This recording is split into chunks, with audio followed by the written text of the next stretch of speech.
The holidays are a time for giving, but with family, friends, co-workers, and so many good causes and organizations in need, giving can seem overwhelming. This year, the needs are even greater at home following the wildfires on Maui in August. Knowing who to help and how best to help them is not always easy to figure out. Join our conversation on the challenge of giving next on Insights on PBS Hawaii.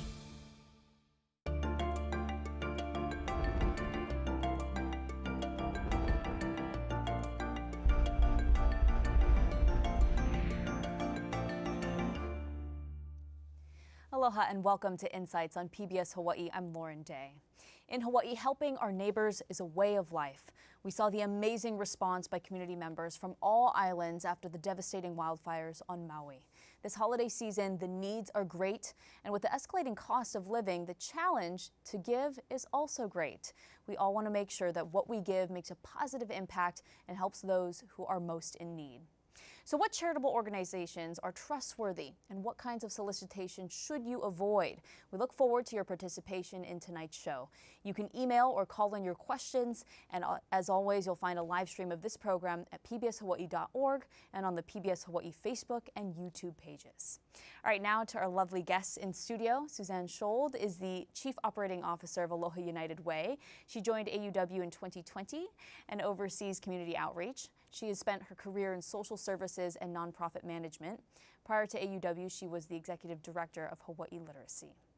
Ann Lopez was appointed Hawaii Attorney General by Governor Josh Green in 2022. She earned her law degree from the University of Hawaii at Manoa and served as Special Assistant to former Hawaii AG David Louie. Most recently, she served as General Counsel for Hawaii Health Systems Corporation. Micah Kane is the CEO and President of the Hawaii Community Foundation, the state's largest and oldest foundation that works to invest in community and create a better Hawaii. Prior to his current role, he was Chief Operating Officer at HCF, leading the executive team and day-to-day operations. Also in studio, Michelle Morihara is the president of the Aloha Chapter Board of Directors for the Association of Fundraising Professionals. She is the Director of Development for the Friends of Iolani Palace, and she has over 36 years of fundraising experience. Thank you all so much for being with us in studio. You know, as we mentioned, Mike, I want to start with you because we were talking about Maui being so top of mind for many. A lot of our community members, after the tragic events in Lahaina, want to give back this holiday season. How do they know where to donate? What charities are trustworthy? Well, I think right now that's a heightened issue, and I think the AG's office has done a great job of getting information out to community. I think first and foremost, it's just your instincts, the sniff test. I mean, you're going to see up front whether or not there's integrity in the individual that you're dealing with.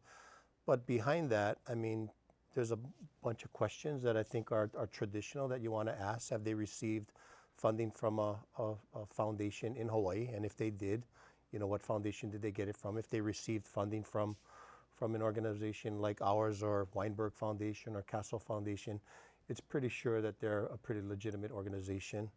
You know, ask them for the names of the board members on their governance. You know, who's on there that is credible and that has a good reputation. You know, I think there's the standard questions that you want to ask that are just pretty common sense. Mm-hmm. Staying with you, if our viewers want to donate to those impacted by the Lahaina fires, tell us about Hawaii Community Foundation and where they can donate to. Well, the Hawaii Community Foundation established the Maui Strong Fund through a series of memorandums of agreements with each of the 4 counties. And so each county has a strong fund, and when there's a disaster in place, that fund gets activated. And so the Maui Strong Fund was established back in 2019. On August 8th, I gave the mayor a call on that evening, told him that the fund would be activated. There was a toolkit assigned, communication toolkit assigned to that. And so it allowed people to make contributions to that fund. It's a no-fee fund, so we accept all of the expenses of that fee. A lot of organizations tag a fee to that, and I think it made it very attractive to people and corporate partners to come in. And so that website is still in place. You can go on the hawaiicommunityfoundation.org website, click on the Maui Strong Fund, and you can make a contribution to that fund. We've seen amazing generosity from throughout the world, more than 300,000 individuals from more than 50 countries have made contributions, and you just see the impact that Lahaina has had on people throughout the world. Yeah, we've definitely seen the outpouring of support from our community across the world. Unfortunately, whenever there's these tragic events, there's always bad people that come out from the woodworks. And did your office see a lot of scammers after what happened in Lahaina? Probably within a few weeks of the fire, we did put out a news release trying to inform people on what to think about and what to look for prior to donating money to organizations that seem to be popping up every day. And through the news release, we've tried to do a couple of things. Encourage people to ask the questions that Micah was talking about. One is this charity registered on the Department of Attorney General's Tax and Charities site, which is required by law if you're going to solicit donations. We also provided our link to filing a complaint. If, as Micah said, a charity doesn't seem to pass the sniff test, you think they might be kind of shady, then we invite and encourage people to file complaints online. Just send it in for us so that we can start looking immediately. Mm-hmm. And we've received, I guess, a little over 24 complaints that we've been asked to look into, and have actively looked into all of those and continue to do that. Now, are these complaints, are you finding that they are local people trying to take advantage, or are they scammers or, bad people from outside the state far away? I won't go into any details, but I will say it's sort of a variety, and not everybody is a scammer. We have had, I think the wildfires have heightened all of our humanity, our desire to give to one another and help. And so people who have started soliciting donations might not have been, they don't know how to register an organization to be able to do that lawfully. So for those, we reach out, we let them know what the law is, and they either will register immediately or they'll stop and dissolve whatever business that they're doing. So for some, just an honest mistake. Yes. Suzanne, tell us a little bit about Aloha United Way and its involvement in helping those impacted by the Lahaina fires. Of course.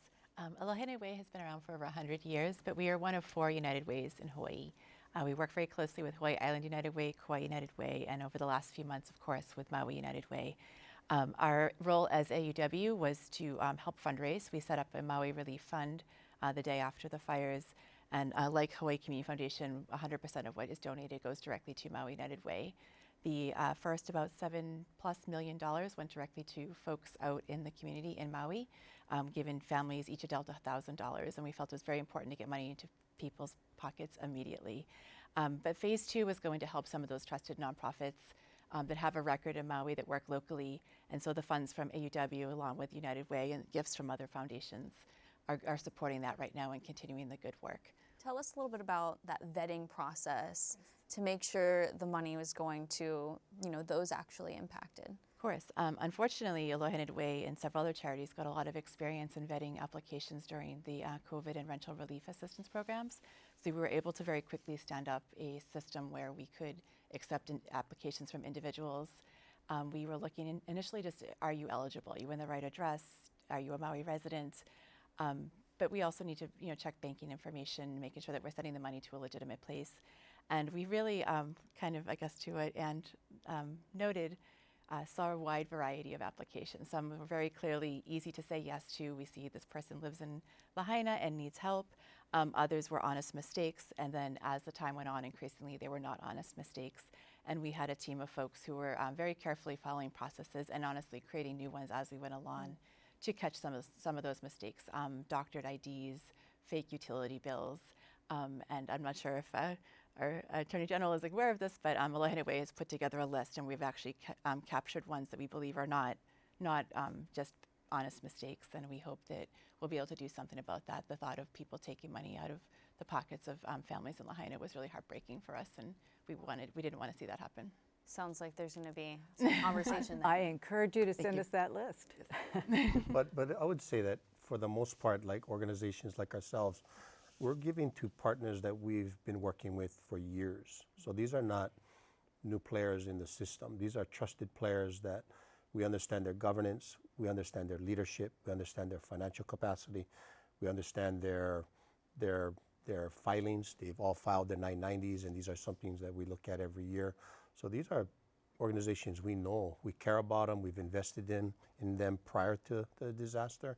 And those are organizations that we're actually soliciting to come in many times. And so I think, you know, Aloha United Way, extremely trusted, long history of presence in Hawaii, and we have those relationships with those nonprofit partners. Not very often are you seeing a new player come into the market, and when they do, then you do your due diligence.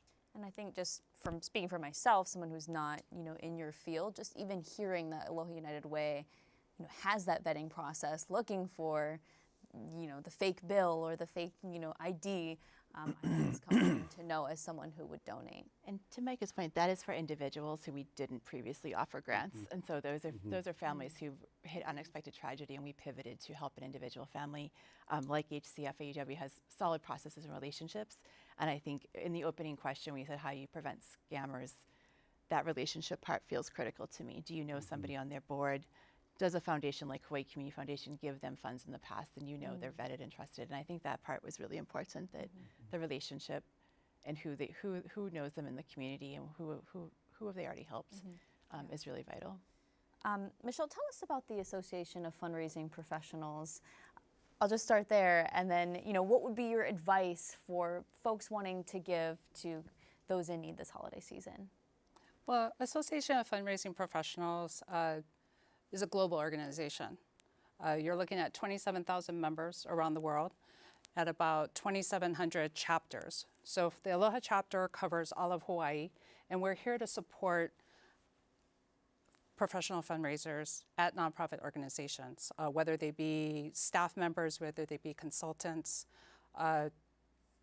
and it's education, it's advocacy, it's training, and we're here. I was talking before we started and everything, you know, team members from Hawaii Community Foundation reached out to us to ask about what were some of the charitable tax implications from, say, individual donating that's a Canadian resident. And so we researched and we found the answer, you know, and we pivoted and we adjusted. We're there as support, as a resource, and really when you're talking about professional fundraisers, with what happened in Lahaina, you know, it became, well, we know it's important to give for Maui relief. How do we do our job if we're not an organization that, you know, is in Maui, that works with Lahaina? How do we keep going and advocating for our mission? And so we've had very many conversations. We just recently had a conference, our annual National Philanthropy Day conference, and we had a whole track on Maui relief, what it looks like, what's been going on, how do we navigate? I mean, same thing with the pandemic. So that about, you know, sums it up for what AFP is and has been for the past 40 years for the state of Hawaii. I'll let kind of anyone chime in on this, but do you think social media has had a negative or positive impact when it comes to giving? I want to say both, especially because it probably only, you know, exacerbates the people trying to take advantage. I guess I'll start, and I think it cuts both ways. You know, as you're stating, I think it can be a very valuable tool to get the word out to specific demographics, and we're trying to exercise and understand as much of that as we possibly can. But I think the authenticity of a person-to-person conversation is ultimately the best way that philanthropy will be successful.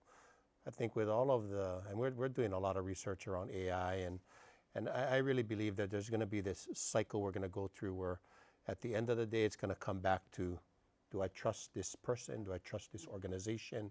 And I want to see, feel, and touch that they exist. And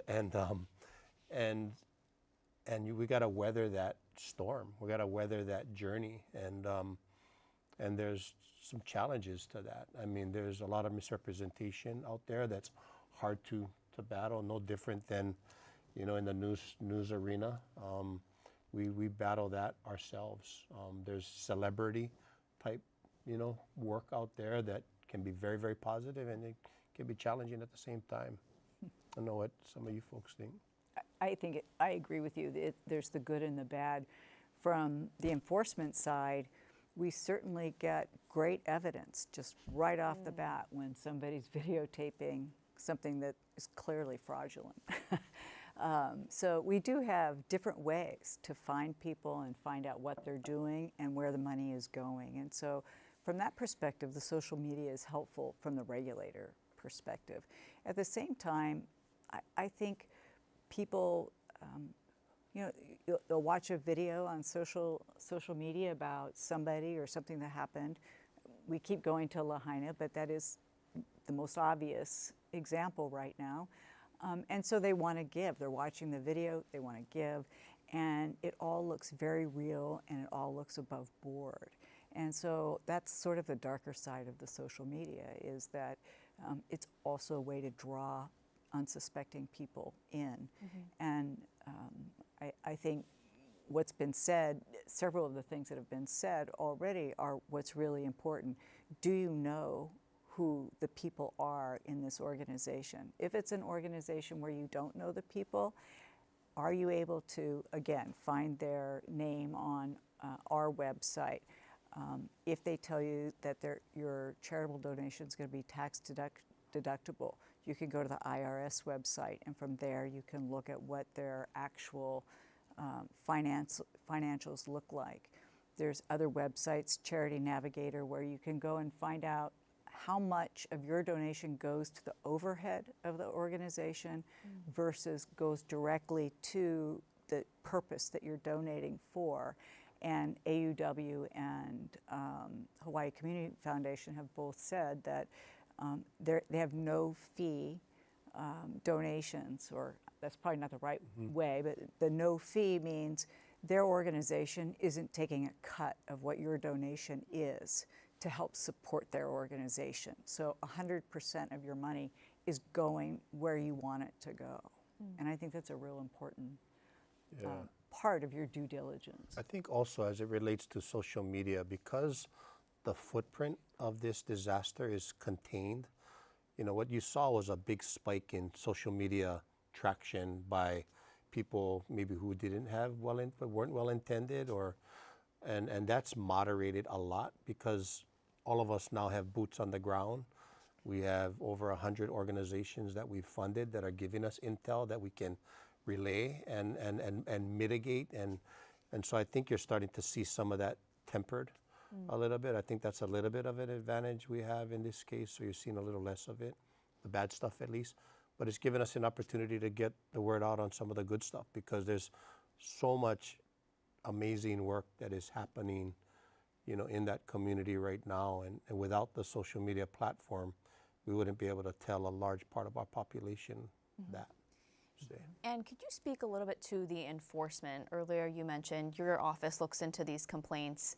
You know, then what happens? You know, what happens if the person trying to take advantage is not here in the state, or maybe not even in the country? With the enforcement, once we start an investigation, we have investigators who will look into the organization, and it may start as something as simple as writing a letter saying, we see you're soliciting donations. You're not a registered charity. You need to do these 3 things sometime in the next 7 days.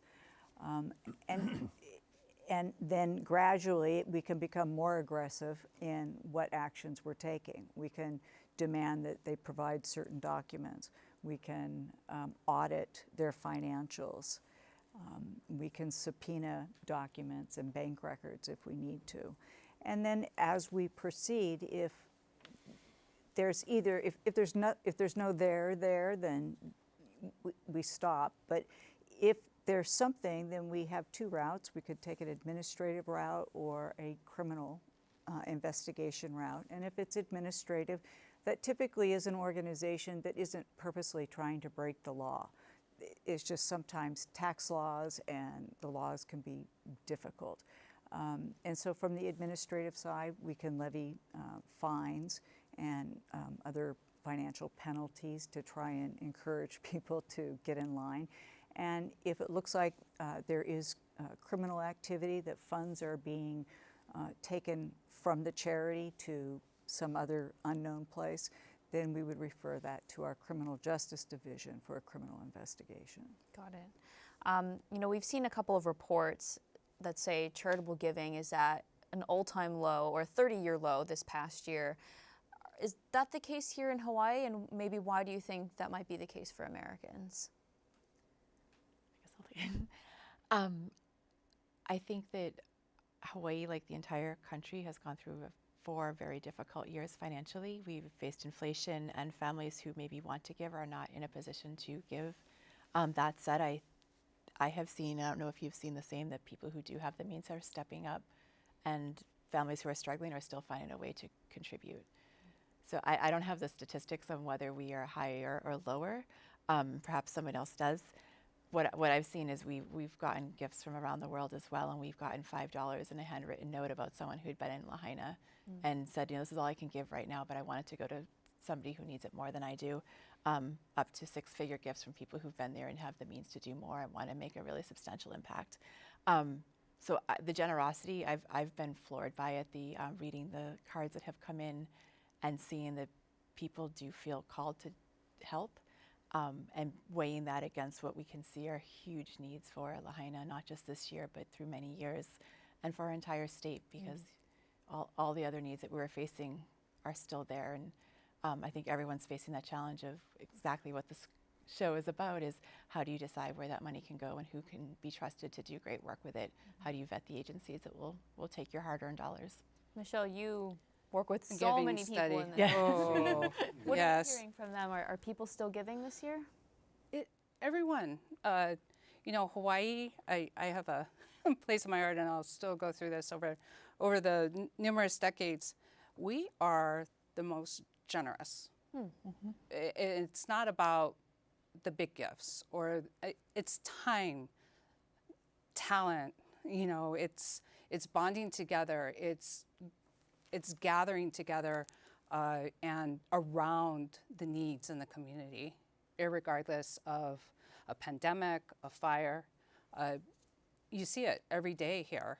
And yes, giving study trends, donation giving is down, and whatever the circumstance. Maybe it's because of cost of living, you know, across the nation. Maybe it is because you know, financial investments haven't been doing as well, or other needs have come to play. We're looking at, I mean, we've got quite the aging society. So those that are giving, they're giving what they can due to their circumstances. I mean, we look at Hawaii too, largest private school education.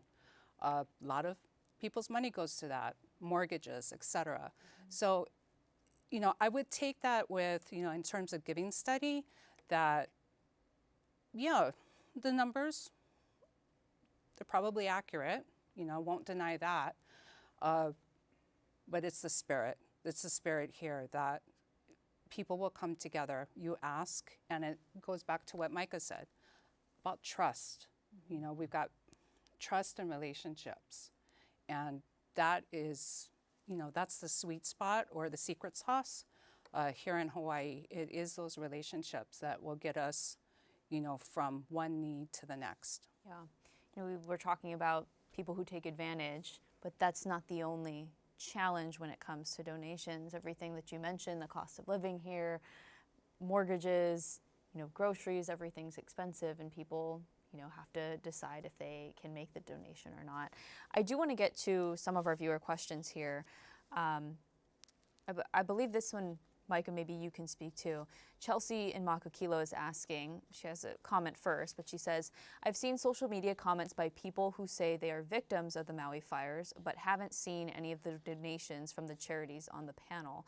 How can you guys show where the donations are going, and is there a way to show the direct impact? Yeah, all of our contributions are up on our website. I think we've awarded over 166 grants totaling over $35 million. It's a very transparent process.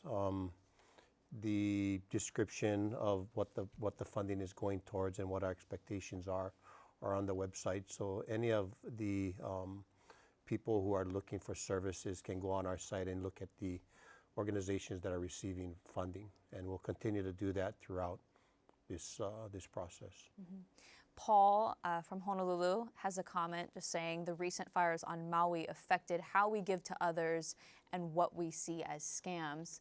Michelle, you know, you're in the industry, you hear from a lot of people in the charity business and fundraising world. Would you say that what happened in Lahaina is impacting, you know, how people give and what people see as far as scams go? Oh, definitely. In terms of scams, I'm not sure. I would defer to Ann here, but no, it's definitely. We saw such a collective upsurge. I kept a whole slew of emails and texts, and I was going down the rabbit hole of checking my social media, and I had to for myself remind myself to step back. And as one of the leaders for the Association of Fundraising Professionals, it was like, okay, again, back to what is our purpose of the Aloha chapter? How can we support our fundraisers in the community? And if anyone comes to us about, where to give, how to direct them most appropriately. Personally, Micah, your Maui Strong, seamless. I made a donation, got a response automatically, even though it said it may be a little bit of time because of the volume, but it was within 24 hours acknowledgement. And, just very clear on to, if you want to know more, here's where you go, get updates and everything like that. So for our professional fundraisers, it's been, again, more of the conversations around how do we navigate with our organizations at this time without sometimes slighting what's been going on Maui, but still serving these other areas that are very much needed. I think that's a perfect segue to this caller's question, almost asking that exact same thing, but this person is saying, the holidays are an important fundraising time for many nonprofits. Has the situation in Lahaina and focus of funds there affected the ability for nonprofits addressing other needs in the community to draw the funds necessary to do their work? Suzanne, do you want to start with that one? Sure. So each year, Aloha United Way, one of the things we're most known for is our workplace giving campaigns, and we work with hundreds of businesses across the state, and particularly on Oahu. Our campaign doesn't end until the end of the year, so I can't speak for the entire piece, but in tracking what we've seen in August, September, October, there's been a dramatic shift of donations that would typically be going in aggregate amounts to nonprofits that work on Oahu, to programs that are supporting Maui. And clearly the need there demands that. We look at this devastation and we realize that these families will need years of help and support, and especially in that immediate piece. And we understand that we've been affected by even our own staff has been donating in that same path. And yet, as we look around months over months, November, December are the time that most nonprofits are able to raise the funds they need to continue their work. And so we do have conversations and concern, will our food bank on this island, will our Humane Society on this island have what they need to continue to offer the services? So it's a conversation, discussion, but the early indications are that folks have, based on this huge need that they've seen, very generously and dramatically shifted dollars. And at some point, I think the nonprofit sector will have to have a discussion around how the impact of that coming down the road to agencies who are not on Maui, and how will we how will we be able to help? And I know for my own personal self in my holiday giving that I'm going to do a split, because I can't look at what's happened in Maui and not give during the holiday season. At the same time, I work with some really amazing nonprofits on Oahu and want to make sure that they're still here for us next year as well. Yeah, such a great point. Micah, did you want to add to that? Because I think, Yeah, we've seen some fall off. I mean, primarily in the arts arena. Areas where people think of it as being more of a discretionary spend or need versus an essential need, and that concerns us a lot. We were getting some momentum leading out of COVID, getting people back into a rhythm of supporting the arts, which is an area that has been fairly depressed from a giving standpoint, and such an important part of our community. You started to see Hawaii Symphony come back. They're operating with great leadership there. Hawaii Theater doing some great work, Bishop Museum. All of these organizations tend to get less attention during times like this. We saw it with the Kauai floods. We saw it with the eruption on the Hawaii Island. We saw it during COVID, and I think we're going to see it again now. And so for those individuals out there who are passionate about the arts, I mean, we definitely need to pay attention to those. And we're trying to direct some of those nonprofits towards doing work in Maui right now to keep them up. And so we're paying attention to that. It's an important part of our community. Mm-hmm. So many organizations and so many different needs as well need to be met, in addition to the folks impacted in Lahaina. I have a question from one of our viewers for our Hawaii Attorney General. Given the scenario, this is what the person is saying, I do a fundraising within our company and employees are asking if they can get a deduction for donating an item. How do you go about that when you're directing the funds to a nonprofit organization? Being able to take a tax deduction for your donation requires that the organization be a 501c3 with the federal with the IRS. If they are not a 501c3, then it is likely that your donation will not be tax deductible.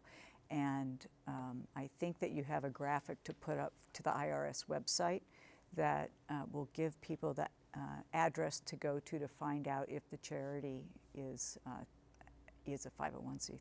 Got it. We have that up on the screen right now, so for any of our viewers who want to search, it says IRS tax exempt search, and then type in that full URL that you see on your screen. I know no one on our panel is a GoFundMe representative, but Gail from Makiki does have a question about it. She's asking, how trustworthy are the GoFundMe pages that I see? How much does the platform charge in fees they take? How much goes to the person who actually needs the money? Is there anyone here versed enough on GoFundMe who could speak to that? I can't answer those specific questions, but I can tell you that we worked with GoFundMe early on because of the number of sites that had sprung up overnight, and we found them to be very responsive to us and the questions that we were asking and educating us about what their process is. So I was impressed with the way they organize the platform, but I'm afraid I don't know enough to know the details, and I don't know if Michelle has a better idea. Not necessarily GoFundMe, but a lot of corporations do online donation giving platforms. And those, when charities receive a notification of pass-through dollars, either through payroll deduction or matching gifts from those companies, the reports themselves show the actual amount of the donation, if there is a match, and if there is fees incurred. So for GoFundMe, I would recommend going to their website and digging around a little bit, and they should be very transparent enough to state if there are any fees. I'm assuming that's something you would recommend. Oh, I would recommend with any. If you want to do a deeper dive, you're in the driver's seat. Essentially, yes, we let I'm very emotion-based, so that's why I stopped off looking at a bunch of social media posts regarding the fires and everything. But yeah, sniff tests, gut tests, be in that driver's seat, do your research, and if everything checks off and you want to, I mean, even have a conversation, call up the nonprofit, go down and visit, see if there's opportunities to, you know, witness or participate in one of their programs and get a feel. Yeah. And let's say, you know, I know there's a lot of people on social media that are fundraising for family member, friend who was impacted. Whether or not they use GoFundMe, they might do it their own way. Do you have any tips for people who do want to, you know, directly donate to those families? Should they avoid that to avoid being taken advantage of? Or are there things that they can look out for to know if they're trustworthy or not? It's a repeat of what we've been saying. You cannot solicit donations in Hawaii unless you're a registered charity on my website or on our department's website. Got it. There are a lot of families who may be seeking donations, but I think what Suzanne said earlier is really important. You see a lot of people who really need the money, but as time has gone on, they've seen people who might be providing fraudulent information to try and seek donations. So I'm not going to advise who anybody should give the donations to, but I think that reputable charities, we know the names of all of them. American Red Cross has been very active in Lahaina as well, but go through that due diligence. And I think Charity Navigator is a great way to go because it really kind of compares the charities to each other, so you can really get a sense about how well an organization operates, which will give you an idea with some of what Micah was saying about what is their governance like, how are their real operations, and you can see it and compare. Mm-hmm. What you just said made me think about my own social media feed after what happened in Lahaina. I did see a bunch of accounts, families, or it was an account that was, I think, promoting for families impacted, encouraging folks to go directly to their Venmo. In a situation like that, is that not legal? I'm not going to address the legality, but I would say do not donate through Venmo to somebody you don't know. If you see it online and you can't research them, you can't find the organization's name on the AG's website or in the IRS or Charity Navigator, then I would not use PayPal or Venmo or any of those. There's other organizations that I think we've all seen that want you to buy gift cards or Visa cards, and those are all the same thing. You don't know where that money is going to go. Mm-hmm. Suzanne, this question is for you. If we send in our donation to the organization, Aloha United Way, how do we know the fund is going to go directly to a cause like the Maui fires? What assurance can we get? Well, speaking for Aloha United Way, we've been around for 100 years, and we are bound by law to give per donor wishes. We're happy to send an accounting of someone's specific donation. In this particular case, it's fairly straightforward. 100% of every dollar that we raised was aggregated, sent to Maui United Way, and immediately sent out into the processing to individual families. And as Aloha United Way, we were working with Maui United Way to see that. So we actually saw the family's information come in, saw them get approved, saw them put into the queue, and then received the $1,000 in the format they were choosing.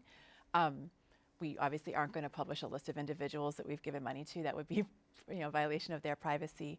But our assurance is that 100% of those dollars went directly through and for that specific purpose. We are tied by that by law. Maui United Way is tied by that by law, and it's simply how we operate. We do everything in our power to ensure that the donor wishes are met. If they had said we wished for this to go to a specific nonprofit in a designation, we would do that as well. If they wanted to go to a fund at AUW and say, I want to support Alice or 211, 100% of that money goes into that as well. It's simply how we operate. I think this question is something that maybe all of you might be able to chime in on. Malia in Nanakuli, and this was what we were just talking about a few minutes ago. She's saying, I am torn about what to do. I don't have much, but I donate every year to one of the funds that help the needy people at Christmas time. I know the needs on Maui are so great, but others need help too. How do I decide? Micah, this is what we were just talking about, right, with the arts. Yeah, you follow your heart. I mean, I go with where Michelle's at. I mean, you got to go with what's going to give you the good juju, right? I mean, we all want to feel good about the limited resources we have. Hawaii, it's especially hard because so much of our wealth is tied up in our real estate. Most of people's giving, unfortunately, happens after they pass away, and that's unfortunate. But I mean, to the people who are giving on an annual basis, I mean, I would just say stick with your trusted annual partners, and you know, if you want to split it up and you feel passionate about coming into Maui, I would encourage to support any one of the organizations that are here. Red Cross, as Ann said, it's been an outstanding partner out there. Maui United Way, outstanding partner. Maui Economic Opportunity, outstanding partner. Council for Native Hawaiian Advancement. I mean, there are some really good organizations doing some really good work on the ground on Maui. If they want to call any one of us, I'm sure. Maybe, Ann, you have to stay out of that, right? Probably, but we'd be happy to make referrals if they want to make a direct contribution. We're agnostic of whether the money should come through us or another organization, but we are concerned about making sure we're vetting the bad players. You know, for folks who aren't able to donate financially, are there organizations out there that could really use the volunteer help and maybe the more physical labor? Oh, definitely. I know Food Bank. You know, a lot of different organizations, even the Humane Society. What's happening, you know, as a result from Maui and everything. I know Lanai Cat Sanctuary, they need help. Hawaiian Humane Society, you know, and support Hawaii Food Bank and support funneling their resources to the Maui. And again, you know, if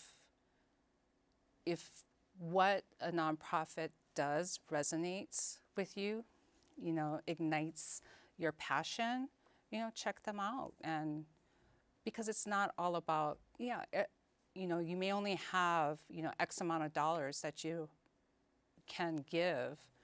I mean, give it where you would give it, and then find other ways to support. And going back to, you know, we're talking about people taking advantage after Lahaina. It is the holiday season. There are a bunch of other scams out there. Can you speak to the different types of scams or scenarios in which people would take advantage this holiday season that our viewers need to look out for? I think the biggest and the most obvious ones are what people see online through their email or on Facebook. And probably all of us have heard this before, but if somebody's on your email or on your social media and you don't know who they are and they're asking for your personal information or your credit card or your bank accounts, then just stop. Don't do anything. It's just as though if I didn't know you and you walked up to me on the street and started asking me for my bank records or my bank account, I would not do that, right? So people have to be very suspicious. Emails are particularly difficult because it's very easy for an organization to try and make their scam organization look exactly like another reputable one. An example from our department that happened recently was we got an email from Microsoft, not Microsoft. But you didn't know it unless you read the return email address. So this was an email I got that I didn't recognize it, and it was asking me to click on a link. And I've gotten used to now looking at return addresses. But I think probably just the standard way to deal with things is if you don't know who the sender is, just delete it. Don't open it, don't look at it, don't click on it, delete it. I would add to that, Anne, because I've also seen where individual named email addresses, same things are happening. So a person may get an email from me, they think it's me, but it's not. And so again, to Anne's point is look at who the email address that, you know, the sender, because when you open that up, you'll know that it's not me. You said earlier when, you know, you have to be in the driver's seat when it comes to choosing your charity of choice that you want to donate to. You also, in this case, would have to be in the driver's seat as far as protecting yourself, right, from those scammers that are sending out links and all of that. And telephone calls and text messages. Yeah. I landed in Maui, and I probably got, I don't know, 15 text messages within the first 3 hours of being there because my phone was now in Maui. And so I was getting all kinds of text messages. So all of this comes from every direction. And I think we just have to go back to, if you don't know who the person is or you don't recognize the number, don't do anything. Right. But if you look into like the social media categories that you're talking about earlier, so like in the Facebook category, those are our baby boomers. They're very comfortable on Facebook, so if fraud's gonna happen, it's gonna happen in that space. So if I'm a young person who's very savvy, I mean, and you're a family, you wanna make sure you're tapping into that knowledge to help our kupuna, not get coerced into a Facebook. Our generation is Instagram, and then the younger generation is TikTok. And so, I mean, there's certain classifications and strategies that are happening within each of those stratospheres that we should be aware of. And so if you have an elder in your family that's using Facebook to communicate with their ohana throughout the country or the world, I mean, and you have somebody there, you want to be educating them that, hey, this is happening. They tend to be a vulnerable population in this space and something we should pay attention to. We've been talking about the challenges of giving. We've talked about folks trying to take advantage. Michelle brought up some good points about cost of living makes it harder. Cost of Hawaii makes it harder. For Suzanne and for Micah, has it been challenging to keep the donations flowing, especially as we enter the holiday seasons? And how do you overcome that as an organization? Good. I'd say every year there are challenges.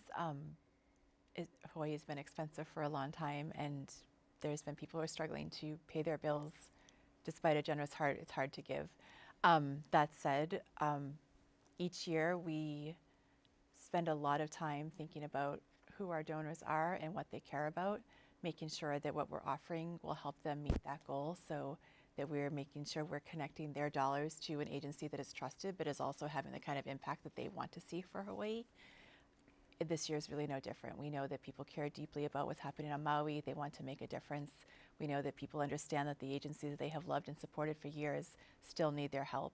And so we're out there helping them, whether it's talking about maybe doing monthly payments so that you're doing a small amount each month that maybe is a little easier on the pocketbook, as opposed to one check each year, which is a more traditional way to give at this time. The needs are long-term, and so having a long-term strategy for donation that may be smaller amounts over a longer period of time is one strategy. There's also things like workplace matches that are a wonderful way to double or even sometimes triple your gift. So checking with your employer if they'll match a gift that you're making. Holding a small event with your staff at work to raise money, whether it's a bake sale. We recently, Lohina, are doing Penny Wars, which is incredibly fun. It's going to raise a couple of $1,000s to go into our campaign and go to some of the nonprofits that we love too. So there's a lot of ways to help. And then, as Michelle said, that many of our nonprofit partners deeply appreciate and need volunteers. In some cases, they have supplies that they're requesting. Every year, we have holiday wish lists that are up on AUW's website from about 35 partners that have very specific needs that they need for their clients during this holiday season. So there's many, many ways to give. And so we try to offer all of those to donors so that they can find a way to contribute in a way that matters to them. But most importantly, that we're bringing in the resources that our partner agencies need to keep going for the next year. I think we all know the value of their services, and making sure the money is there for them is what we do. Mm-hmm. Michael, what about for HCF? Has it been a challenge to keep those donations flowing, or has it been pretty steady? Well, I think what has happened in Maui has created a disruptor in the giving system. I think people realize that what occurred there was unprecedented, that it's impacted a community like never before. It's going to be an extremely long journey for these people. The system is quite flush with resources now because of the federal influx of funding, and the state's been very, very active in putting capital into places where it needs to be. But in spite of the economic challenges that our community is facing, people are giving right now to our organization for the support of Maui in ways that it's just unbelievable. We were we needed to borrow 20 of Bank of Hawaii's tellers in order to cage the snail mail that was coming in, just thousands and thousands of pieces, 20,000 pieces of mail. All cash? Are you No, referring to- checks primarily, each with personal letters, you know. And so, I mean, I think, you know, the disruptor and the concern that people have for what happened in Maui and the people that are suffering there, people are overcoming their financial concerns and giving beyond their means, I think, right now, to be honest. You know, what happened in Lahaina was so awful and tragic, but it's seeing the response, I think, from our community and folks around the world has been really beautiful just to watch everyone come together. Yep. I do want to get to 2 other viewer questions before we have to wrap things up. And I think this one is for you.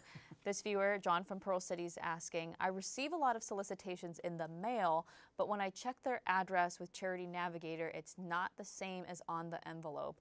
I throw it away. Am I doing the right thing? I want to give. You're doing absolutely the right thing. Check it out, and if it doesn't match, throw it away. And then, Micah, maybe you can answer this one. Bob from New Valley is asking, do charitable organizations take cash? I just asked you about cash or check. Can we walk in and donate? You can.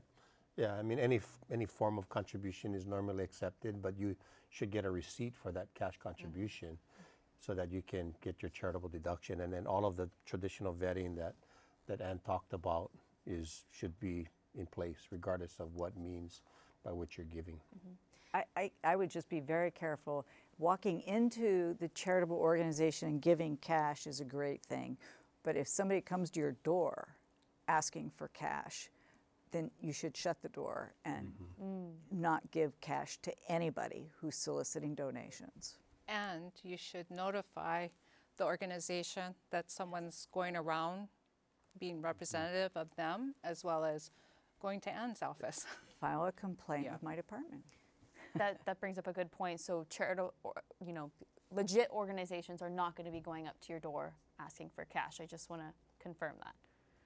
No, they will not be doing that. Got it. Michelle, can you speak to why people should give this holiday season? And also, Micah mentioned this, but the tax benefits that people can gain from it. Why give? To contribute to your community, to be connected to your community. And tax benefit. Yes, IRS requires for any 501c3 nonprofit organization to give an acknowledgement letter for any single gift of $250 or more. I've worked for a lot of nonprofits over the years, and here in Hawaii, I've experienced it doesn't matter about that. You give an acknowledgement for every gift. The benefit itself, it does make a drastic difference on some people's tax returns. Others, it doesn't make any difference at all. But to have that record or acknowledgement of the gift and really a response from the charity that the gift that you makes an impact. Suzanne, we just have 1 minute left, but can you leave us with a final thought on how a donation can really impact someone's life here in Hawaii? Absolutely. Just the other day, I had the privilege of talking with somebody at one of our partner agencies, and she is the program. She works in the programs, and UW's Alice Initiative funds their work. In addition to meeting with other nonprofits about how they do their work, she actually sits with clients and was working with a woman who'd gone through incredible medical challenges, and at that point was in deep debt and had said that she would be 80-something before she was out of debt. And with the help of this program and this person that was speaking, she is now saving almost $100 a month, which may not sound like a massive amount, but to her, that is a savings that she can draw on if she has to go to a doctor's appointment. And that gift, that amount that is in her bank account now, she actually came back to her counselor and said, this is what gives me hope. At 28 years old, I had no hope, and now I do. That happens 100% because of the generous corporate donors, the individuals who send in the checks, the cash, who've been so generous with everyone. that's helping in Lahaina, but also through all the years at the agencies in our island as well. Every one of those gifts goes to that type of individual story and gives somebody hope, whatever that is, a new pet, food for the week, help with medical bills. There's so many different needs, and they're all critical. And I think what Micah said earlier, following your heart, give to what matters to you, give to what you couldn't live without. I think the important thing is that each person finds that and does give. And that's really the takeaway for me. Well, thank you all so much for being with us tonight. And I'm sure all of those personal letters that you mentioned, I'm sure that has probably sparked some emotions and tears, just yourselves reading them. Sure. But I want to thank all of you for being with us. And also to our guests, our viewers, for joining us this evening. Suzanne Schold here in studio from the Aloha United Way. We want to also thank Micah Kane, CEO and President of the Hawaii Community Foundation, Ann Lopez, the Hawaii Attorney General, and Michelle Morihara from the Aloha Chapter of the Association of Fundraising Professionals. Thank you all again for the wonderful advice. Insights will be taking a break this December. We thank you for your continued participation in our program. We will return January 11th for a preview of the 2024 legislative session. Please join us then. I'm Lauren Day for Insights on PBS Hawaii. Aloha and happy holidays.